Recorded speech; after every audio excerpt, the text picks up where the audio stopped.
नमस्कार, स्वागत है आपका सुबह 9 बजे की खबरों के साथ। मैं हूं गुरप्रीत। सबसे पहले हेडलाइंस।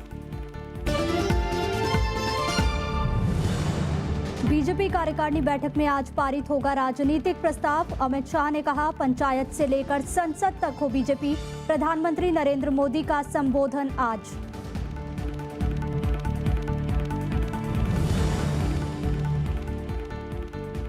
कुलभूषण जाधव मुद्दे पर बढ़ा तनाव। पाकिस्तान से समुद्री सुरक्षा वार्ता रद्द। मछुआरे, समुद्री निगरानी और बचाव अभियान पर होनी थी वार्ता।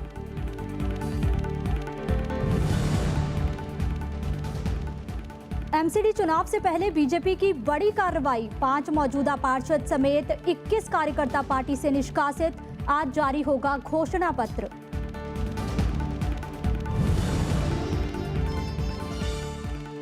उत्तर भारत में समय से पहले लू का प्रकोप। ओडिशा में अब तक 2 की मौत। दिल्ली में पारा 40 के पार। अंडमान में भारी बारिश की चेतावनी।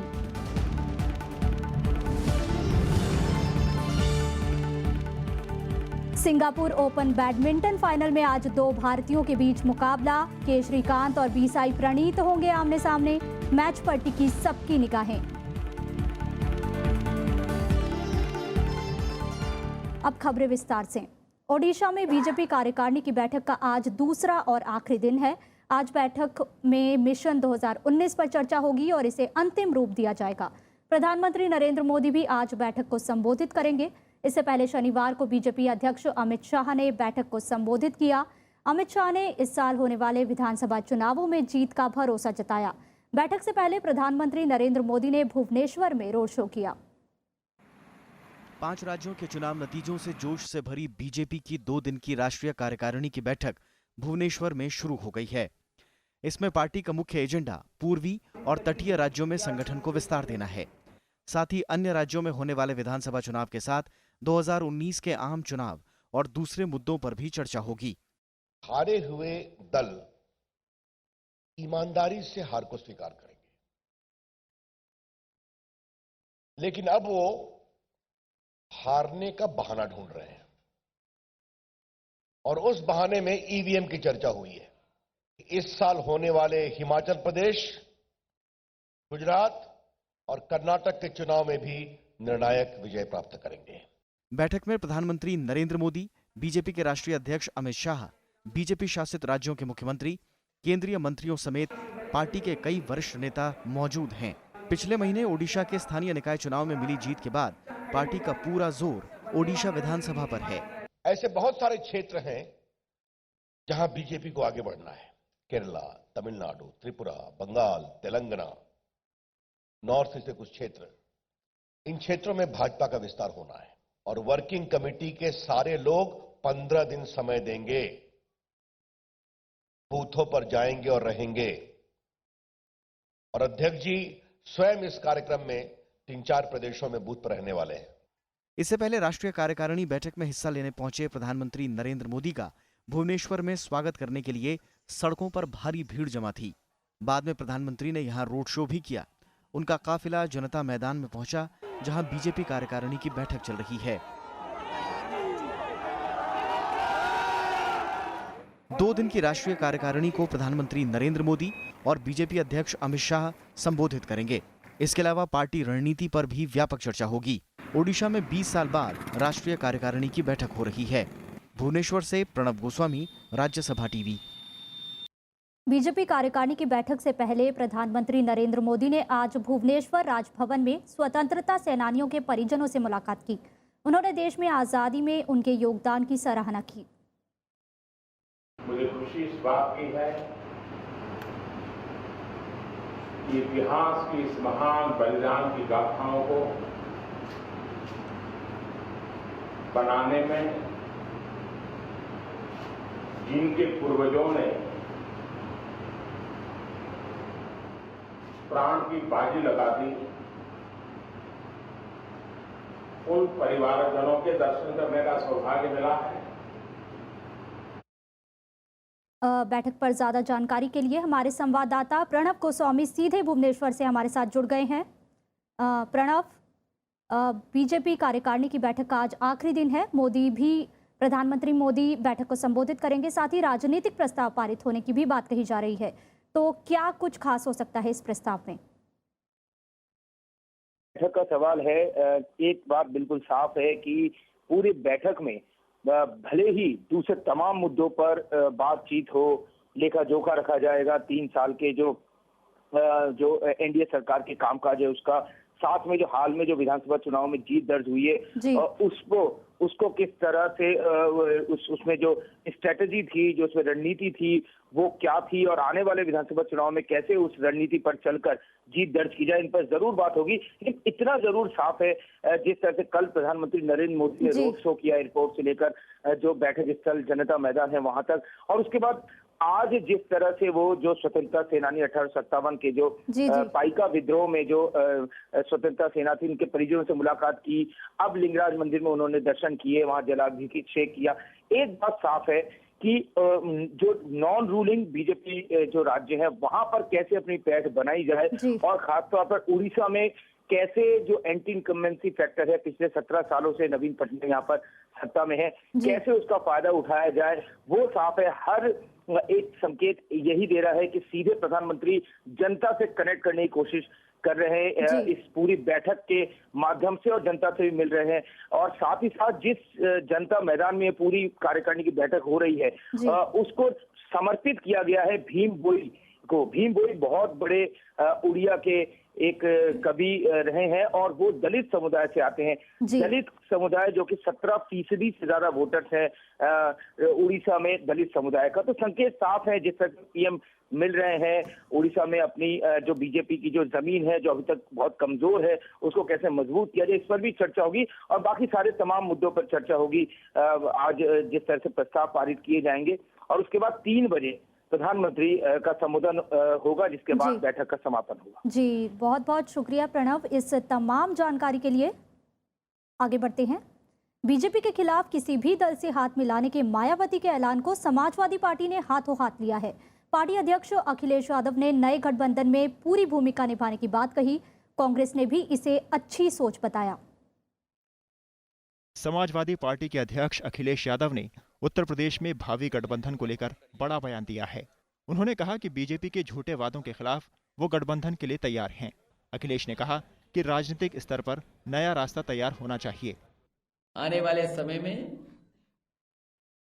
राजनीतिक जो भी गठबंधन बनेगा और जिस रूप में भी बने, समाजवादी लोग पूरी भूमिका निभाएंगे उसमें, क्योंकि असली चुनाव उत्तर प्रदेश में ही होना है, यही सीटें 80 हैं। कांग्रेस ने अखिलेश के बयान का स्वागत किया है। पार्टी ने कहा कि गठबंधन पर कोई भी फैसला कार्यकर्ताओं से बात करके लिया जाएगा। उनकी सोच अच्छी है, आदमी चोट खा के सीखता है, और ये बहुत सही फैसला है उनका। अगर ये ऐसा सोचा है उन्होंने अपने कार्यकर्ताओं से बात कर ली होगी, अपने नेताओं से बात कर ली होगी। भावना कार्यकर्ता की, चाहे उनका कार्यकर्ता हो चाहे हमारा कार्यकर्ता हो, भावना जो है सर्वोपरि रहेगी। बीजेपी ने गठबंधन की अटकलों को ज्यादा तवज्जो नहीं दी है। पार्टी का कहना है कि यूपीए के दौरान भी समाजवादी पार्टी और बीएसपी कांग्रेस सरकार को समर्थन दे रहे थे। मिले तो यही है, कोई नई घटना होने वाली है ऐसा कुछ नहीं है, हम सब जान ही रहे हैं। लेकिन किसी सकारात्मक सोच पर मिलें तो बात समझ में आती है। ये तो हमको फिर रोकने की बात कर रहे हैं। बीएसपी अध्यक्ष मायावती ने शुक्रवार को कहा था कि वो बीजेपी के खिलाफ किसी भी दल से हाथ मिलाने को तैयार हैं। Bureau report, Rajya Sabha TV. Srinagar Lok Sabha seat पर जीत के बाद नेशनल कॉन्फ्रेंस के अध्यक्ष फारूक अब्दुल्ला ने जम्मू कश्मीर में राज्यपाल शासन लगाने की मांग की।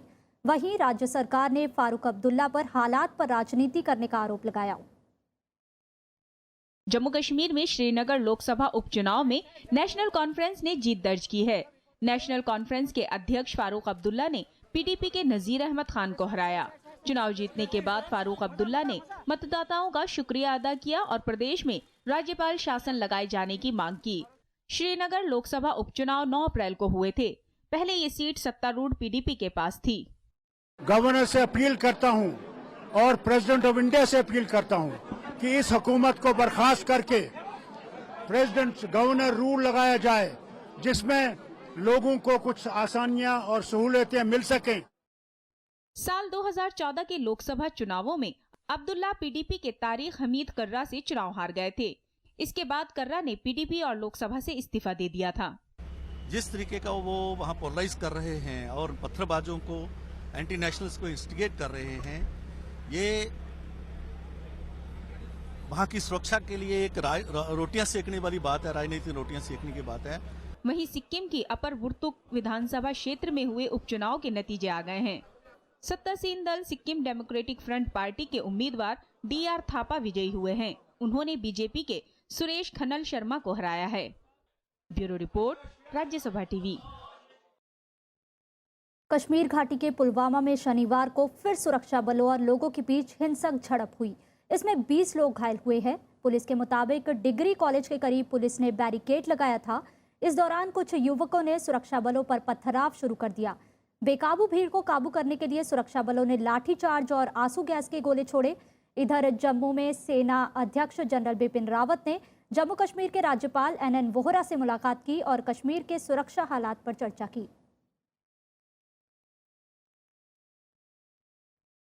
कुलभूषण जाधव मामले में भारत ने कड़ा रुख दिखाया है और पाकिस्तान के साथ अगले हफ्ते होने वाली समुद्री सुरक्षा वार्ता को रद्द कर दिया है। पाकिस्तान की ओर से कुलभूषण जाधव से मिलने की इजाजत नहीं देने पर सख्त कदम उठाने के संकेत दिए गए हैं। कुलभूषण जाधव को फांसी की सजा सुनाए जाने से उपजे विवाद के बीच भारत ने अगले हफ्ते पाकिस्तान के साथ समुद्री सुरक्षा वार्ता रद्द कर दी है। पाकिस्तान की समुद्री सुरक्षा एजेंसी का एक प्रतिनिधिमंडल रविवार से 3 दिन के लिए दिल्ली आने वाला था। इसमें मछुआरे, समुद्री निगरानी और बचाव अभियान से जुड़े मुद्दों पर बातचीत होनी थी। पीटीआई ने तटरक्षक बल के सूत्र के हवाले से जानकारी दी है कि रक्षा मंत्रालय ने इस वार्ता को मंजूरी नहीं दी है। विदेश मंत्रालय भी जाधव के मामले में कड़े कदम उठाने की बात कह रहा है। We have asked for consular access 13 times. It has not been provided to us. Yes, sir. All this points to a particular thing. We are taking our own action. I don't want to detail anything. कानूनी मामलों के जानकारों का कहना है कि पाकिस्तान की ओर से कुलभूषण जाधव से मिलने की इजाजत नहीं देना अंतर्राष्ट्रीय कानून का उल्लंघन है। साथ ही कुलभूषण जाधव के साथ अनहोनी की आशंका भी जताई जा रही है। क्योंकि पहले तो इंटरनेशनल लॉ का कंप्लीट वायलेशन तो है ही, लेकिन मुझे डर इस बात का है शायद जो जाधव को टॉर्चर करने के बाद शायद उनकी मृत्यु हो गई होगी और इसीलिए अभी जाधव जी को मिलना है तो किससे मिलवाए, ये भी उनके पास सवाल खड़ा हो। पाकिस्तान की सैन्य अदालत ने भारतीय नागरिक कुलभूषण जाधव को रॉ का एजेंट बताते हुए मौत की सजा सुनाई है। पाकिस्तान कई बार भारत के कुलभूषण जाधव से मिलने के अनुरोध को खारिज कर चुका है। शुक्रवार को भी भारतीय उच्चायुक्त ने पाकिस्तानी विदेश सचिव से मिलकर कुलभूषण से मुलाकात करने की इजाजत मांगी थी, जिसे पाकिस्तान ने खारिज कर दिया। भारतीय उच्चायुक्त ने कुलभूषण के खिलाफ आरोप पत्र और कोर्ट के फैसले की भी कॉपी मांगी है। इस मामले को लेकर दोनों देशों के रिश्तों में तनाव बढ़ गया है। Bureau report, Rajya Sabha TV. Manipur के स्वास्थ्य मंत्री एल जयंत कुमार ने अपने पद से इस्तीफा दे दिया है। उन्होंने काम में अनावश्यक हस्तक्षेप का आरोप लगाकर पद छोड़ा है। जयंत कुमार के पास स्वास्थ्य मंत्रालय के साथ 3 और विभाग की भी जिम्मेदारी थी। मणिपुर में करीब 1 महीने पहले बीजेपी ने सरकार बनाई है। जयंत कुमार को नेशनल पीपुल्स पार्टी के कोटे से मंत्री बनाया गया था। उन्होंने 8 और मंत्रियों के साथ शपथ ली थी। पंजाब सरकार ने किसान कर्ज माफी पर सुझाव के लिए एक विशेषज्ञ समूह बनाया है। समूह को 60 दिन में अपनी रिपोर्ट सौंपनी है। 3 सदस्यों का समूह किसानों पर कर्ज की कुल रकम का पता लगाएगा और इसे माफ करने के तरीकों पर सुझाव देगा। साथ ही कर्ज माफी के लिए संसाधन जुटाने के उपायों पर भी सिफारिश देगा। समूह का अध्यक्ष टी हक को बनाया गया है। वे कृषि लागत और मूल्य आयोग के अध्यक्ष रह चुके हैं। सत्ताधारी कांग्रेस ने घोषणा पत्र में कर्ज माफी का वादा किया था। दिल्ली के जंतर मंतर पर तमिलनाडु के किसानों का प्रदर्शन जारी है। इन किसानों को प्रदर्शन करते हुए करीब 1 महीने से ज्यादा हो गया है। उधर तमिलनाडु के दूसरे इलाकों में भी शनिवार को किसानों ने प्रदर्शन किया और कर्ज माफी की मांग की। ट्रेड यूनियन ने किसानों के समर्थन में 22 अप्रैल को तमिलनाडु बंद का ऐलान किया है।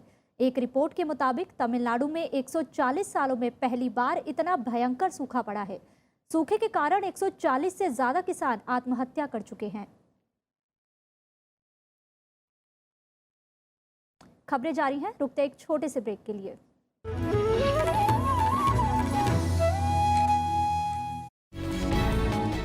आज सरोकार में बात करेंगे कि क्या वाकई कारखाना बिल 2016 से मजदूरों के शोषण का रास्ता खुल जाएगा और लंबे संघर्षों के बाद मिले मजदूरों के अधिकार पर विपरीत असर पड़ेंगे। परिस्थितियां इस प्रकार की है कि बदलाव चाहिए, और बदलाव चाहिए इसका अर्थ है कि ये जरूरत है समय की। ये जो बदलाव हो रहे हैं मैं सोचता हूँ कि इतना इनसिग्निफिकेंट है, इतनी जरूरत ये शॉर्टकट है। The government finds only one way of attacking the workers' rights and finishing them off, and that is the only way of ease of doing business. उद्योग है तो श्रमिक हैं। अगर हम ऐसे वातावरण की सृजना ही नहीं करेंगे कि उद्योग आए और टिक पाए, तो ना उद्योग रहेगा ना श्रमिक रहेगा। जेटली साहब के मित्र बड़े बड़े जब बाहर जाते हैं विदेशों में, आइए हमारे यहाँ इन्वेस्ट करिए, पूंजी लगाइए, लेबर बहुत सस्ता है। देखिए सरोकार सिर्फ राज्यसभा टीवी पर।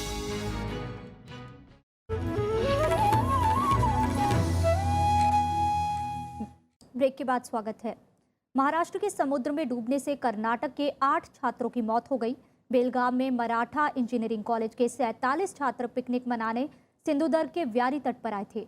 इनमें से 30 छात्र तैरने के लिए समुद्र में उतरे थे। इनमें से 5 लड़के और 3 लड़कियों की मौत हो गई। पुलिस के मुताबिक 3 छात्रों को बचा लिया गया है, जबकि 19 छात्र सुरक्षित तैरकर आ गए। छात्र जब तैरने गए थे तो समुद्र में तेज लहरें उठ रही थी। पिछले साल भी पुणे के 13 छात्रों की मुंबई के पास समुद्र में डूबने से मौत हो गई थी। मेरठ लखनऊ राज्य रानी एक्सप्रेस रेल हादसे में पटरियों के साथ छेड़छाड़ की आशंका जताई जा रही है। हादसे की जांच एटीएस को सौंप दी गई है। केंद्र और उत्तर प्रदेश सरकार ने घायलों के लिए मुआवजे का ऐलान किया है। मेरठ लखनऊ राज्य रानी एक्सप्रेस दुर्घटना मामले की जांच एटीएस को दी गई है। शुरुआती जांच में पता चला है कि पटरियों के साथ छेड़छाड़ की गई थी। केंद्र सरकार और उत्तर प्रदेश सरकार ने गंभीर रूप से घायलों को 50,000 और मामूली तौर पर घायलों को 25,000 रुपए देने का ऐलान किया है। पुलिस के मुताबिक हादसे में 12 लोग घायल हुए हैं, जिनमें 3 लोग गंभीर रूप से घायल हुए। हर घटना हमारे लिए चुनौती के रूप में आती है, उसको हम सीरियसली लेते हैं। इसकी भी पूरी विस्तृत जांच होगी, कारणों का पता लगाया जाएगा और करेक्टिव मेजर्स जो भी हैं वो लिए जाएंगे। यहाँ पे एक पटरी को वेल्ड किया हुआ था, उस जहाँ पे वो पटरी वेल्डेड थी वहाँ से ब्रेक हुई है और जिसकी वजह से ये हादसा हुआ। 8 बोगियाँ डिरेल हुई हैं, जिनमें से एक पलट गई थी। शनिवार सुबह करीब 8:30 बजे रामपुर के नजदीक राज्य रानी एक्सप्रेस के 8 डिब्बे पटरी से उतर गए थे। घायलों को उपचार के लिए नजदीकी अस्पताल में पहुंचाया गया। हमने मौके पर सब लोगों को यहाँ पहुंचा दिया, रेस्क्यू वर्क स्टार्ट हो गया, लेकिन जहाँ तक हम जानकारी हासिल हुआ है, हमें किसी प्रकार की जान माल की कोई विशेष हानि यहाँ पर नहीं हुई है। उत्तर प्रदेश में पिछले 6 महीनों में 5 रेल हादसे हुए हैं। इसमें इंदौर पटना एक्सप्रेस हादसा सबसे बड़ा था। दुर्घटना में 100 से ज्यादा लोगों की मौत हो गई थी। इसके अलावा सत्याग्रह एक्सप्रेस और कालिंदी एक्सप्रेस भी हादसे का शिकार हो चुकी है। Bureau report, Rajya Sabha TV. Delhi नगर निगम चुनाव को लेकर आम आदमी पार्टी ने शनिवार को मोस्ट करप्ट डिपार्टमेंट के नाम से बीजेपी और कांग्रेस के खिलाफ एक बुकलेट जारी की। इसमें आरोप लगाया गया कि पिछले 20 साल में बीजेपी और कांग्रेस ने मिलकर एमसीडी को भ्रष्टाचार का अड्डा बना दिया है। आम आदमी पार्टी ने दावा किया कि पिछले 2 साल में दिल्ली सरकार ने सफाई कर्मचारियों के वेतन का भुगतान करने के लिए बाकी सरकारों के मुकाबले सबसे ज्यादा पैसा दिया, लेकिन फिर भी कर्मचारियों को वेतन नहीं दिया गया।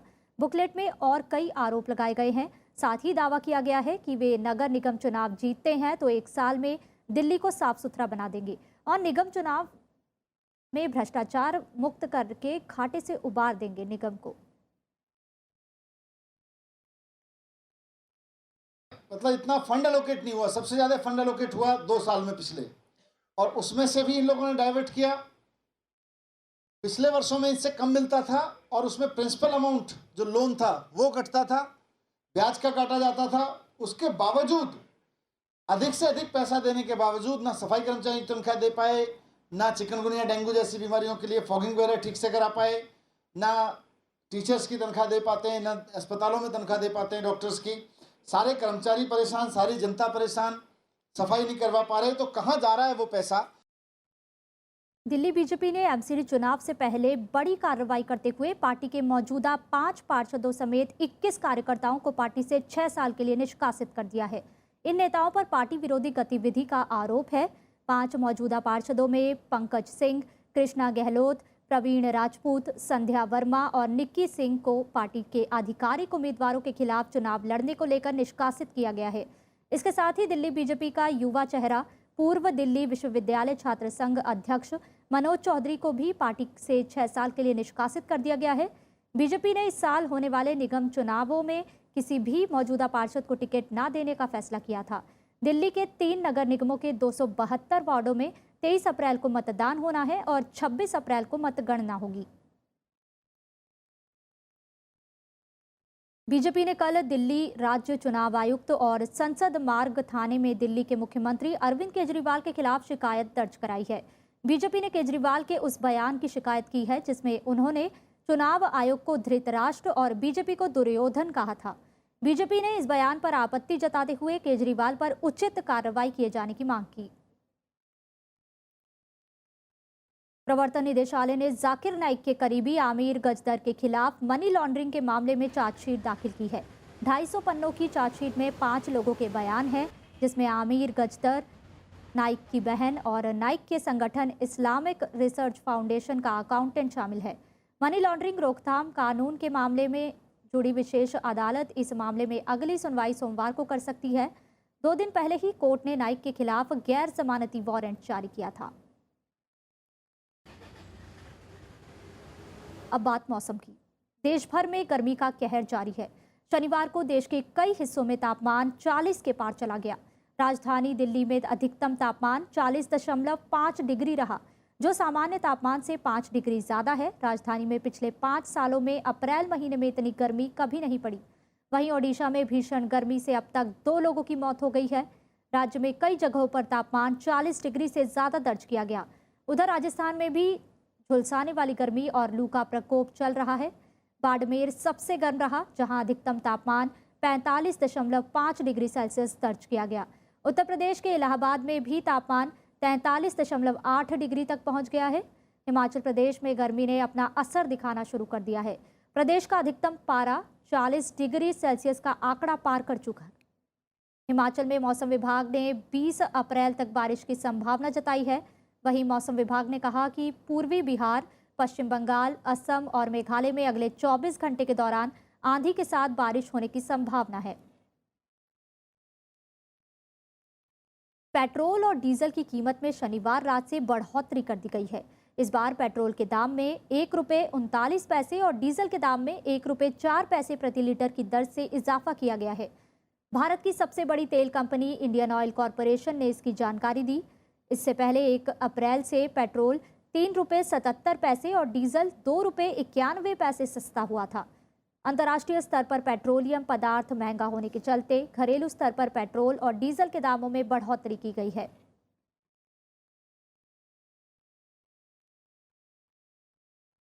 अब अंतर्राष्ट्रीय खबरों पर एक नजर। उत्तर कोरिया ने अमेरिका को किसी भी सैन्य कार्रवाई के बदले परमाणु हमले की धमकी दी है।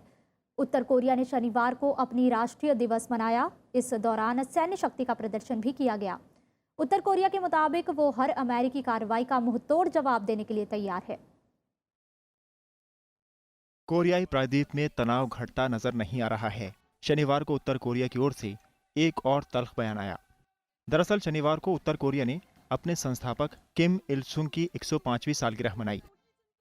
इसे सूर्य दिवस के तौर पर मनाया जाता है। इस दौरान उत्तर कोरिया के शासक किम जोंग उन ने भव्य परेड का निरीक्षण किया और सलामी ली। किम जोंग ने खुद तो भाषण नहीं दिया, लेकिन उनके करीबी चो रियोंग हे ने अपने भाषण में अमेरिका को खुलेआम परमाणु हमले की चुनौती दी। उन्होंने कहा कि अगर अमेरिका हमला करता है तो उत्तर कोरिया परमाणु हमले से पीछे नहीं हटेगा।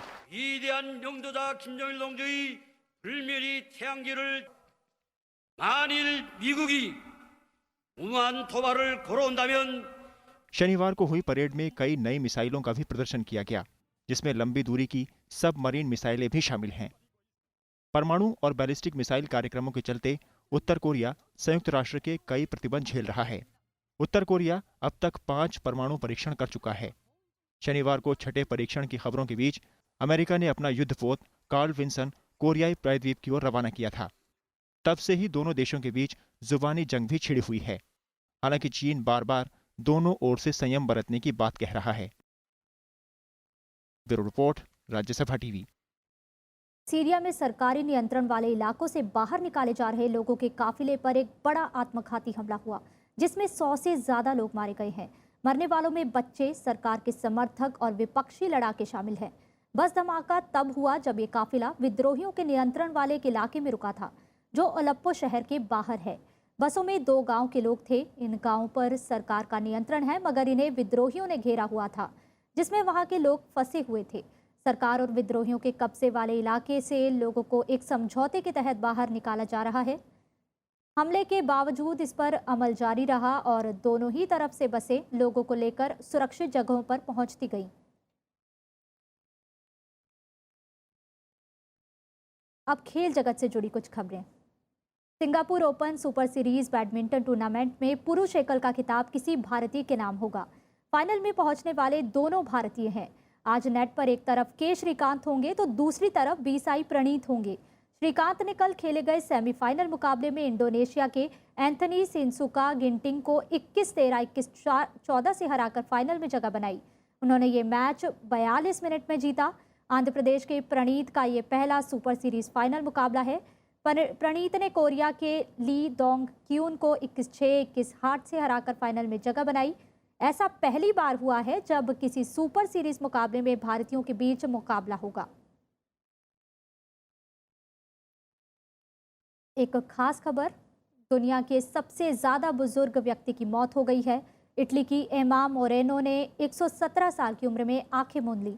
19वीं सदी में पैदा हुई एमा को अब तक जीवित अकेला व्यक्ति माना जाता था। 19वीं सदी में पैदा हुआ अकेला व्यक्ति माना जाता था। उनका जन्म 29 नवंबर 1899 को इटली में हुआ था। उन्होंने 3 शताब्दियों में जीवन जिया। इस दौरान उन्होंने 2 विश्व युद्ध और इटली में 90 से ज्यादा सरकारों को देखा। ईस्टर का पर्व आज दुनिया भर में धूमधाम से मनाया जा रहा है। धार्मिक मान्यता के मुताबिक गुड फ्राइडे के तीसरे दिन यानी ईस्टर को ईसा मसीह ने दोबारा जन्म लिया था। इस मौके पर लोगों ने चर्च में मास में हिस्सा ले रहे हैं और एक दूसरे को बधाई और तोहफे दे रहे हैं। ईस्टर संडे का पर्व नया जीवन और जीवन के बदलाव के प्रतीक के रूप में मनाया जाता है। ईस्टर इसलिए भी महत्वपूर्ण है क्योंकि इसके पहले गुड फ्राइडे पर दुख के रूप में अंधकार गहरा दिखाई देता है, लेकिन फिर ईस्टर की सुबह का प्रकाश हमें ये बताता है कि अंधकार के बाद सुबह और भी आशा से भरी होती है।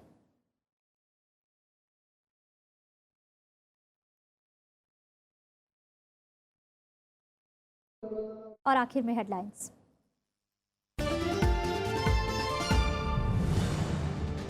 बीजेपी कार्यकारिणी बैठक में आज पारित होगा राजनीतिक प्रस्ताव। अमित शाह ने कहा, पंचायत से लेकर संसद तक हो बीजेपी।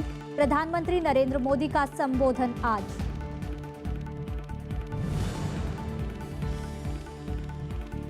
कुलभूषण जाधव मुद्दे पर बढ़ा तनाव। पाकिस्तान से समुद्री सुरक्षा वार्ता रद्द।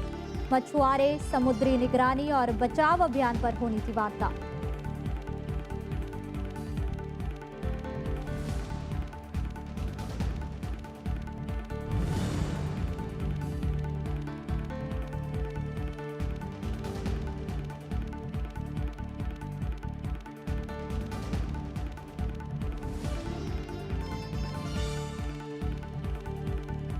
बुलेटिन में फिलहाल इतना ही। नमस्कार।